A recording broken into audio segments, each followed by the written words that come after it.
The sun had just risen, its first rays of the new day streaming through the mist-covered trees in the small town of Maplewood. St. Joseph Hospital, a place usually characterized by its serene and predictable routine, suddenly became unusually lively. It wasn't due to a traffic accident or a medical emergency, but because of the image of a little girl, about 10 years old, walking into the main lobby carrying a small bundle in her arms. The head nurse, Grace Donovan, a middle-aged woman with salt and pepper hair, was preparing the morning shift's task list. She looked up when the sound of the automatic doors opening reached her ears. What she saw made her freeze in place. Standing before her was a frail little girl with dark circles under her eyes, evidence of sleepless nights.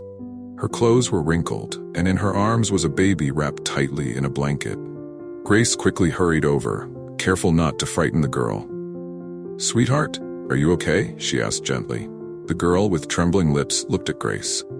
"I need help. I don't know what to do." Her voice trailed off, but her arms held the baby close. Beside Grace, Dr. David Harper, who had just arrived for his morning shift, also took notice of the situation. He looked at the girl with a firm yet warm expression. "Dear, can you tell us what happened?" The girl hesitated. "This baby, his name is Michael. I don't know what to do." Everyone present could sense that this was no ordinary incident. There was something hidden behind the girl's frightened eyes and trembling hands. Grace swiftly guided the girl into the emergency care room while murmurs began to ripple through the hospital. The burning question emerged. How could such a young girl bring a newborn here? And who is truly responsible? Lily was taken to a private examination room where she could sit down and begin to feel safer.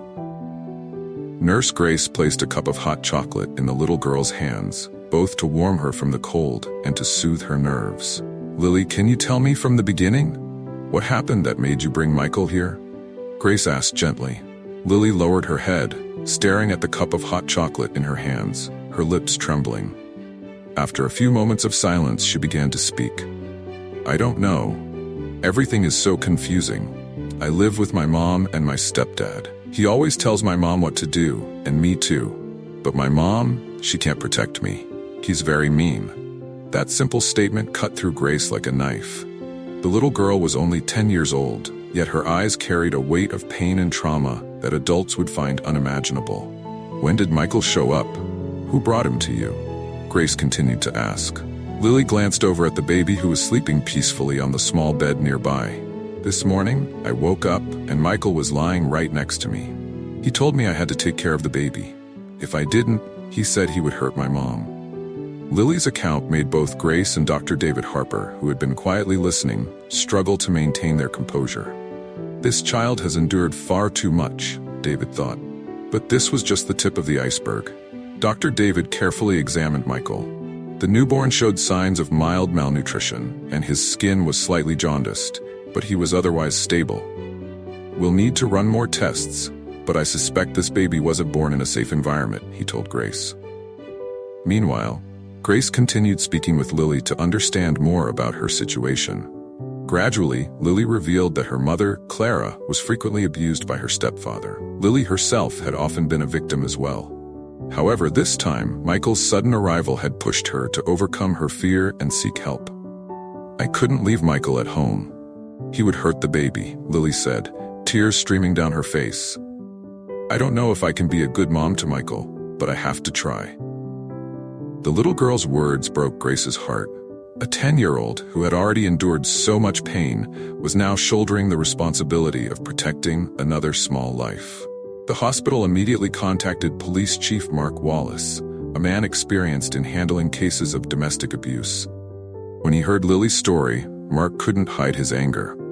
"We need to make sure this man never harms anyone again," he declared. Mark ordered his team to quickly identify Lily's stepfather and launch a search to bring him to justice.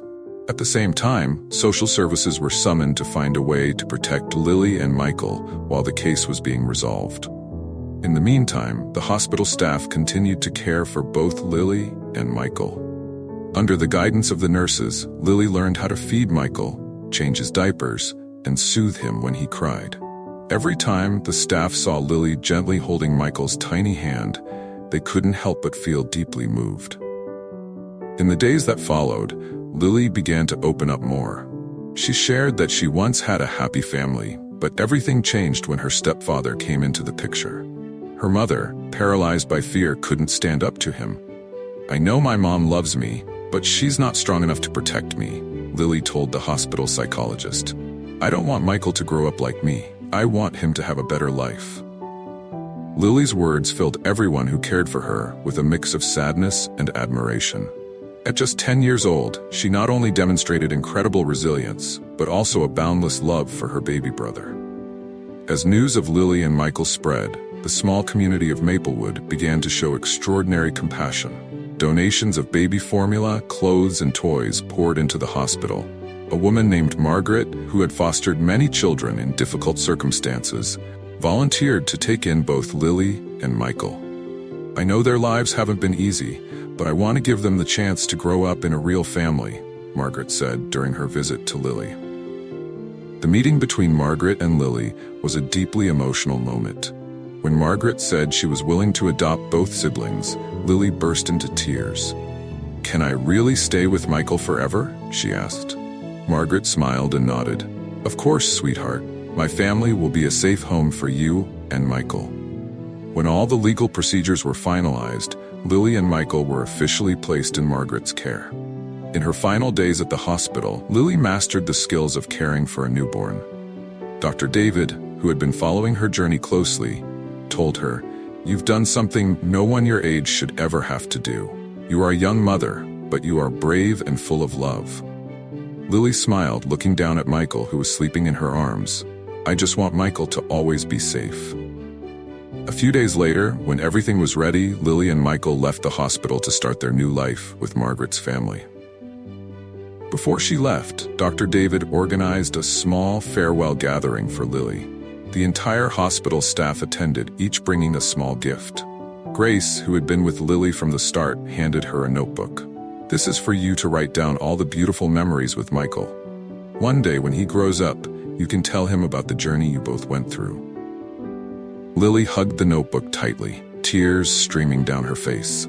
Thank you all. I don't know what would have happened to Michael and me without you." Everyone embraced Lily and wished her and Michael a bright and happy future. As Lily walked out of the hospital, she turned back to look at everyone, her eyes full of gratitude and hope. As Lily and Michael left the hospital to begin a new chapter in their lives, everyone at St. Joseph Hospital felt the profound power of compassion and unity. Lily, a mere 10-year-old girl, had taught everyone an important lesson. Love can conquer even the deepest fears. Dr. David spoke to his colleagues. "We're not just here to heal physical wounds, we must also heal the souls of our patients."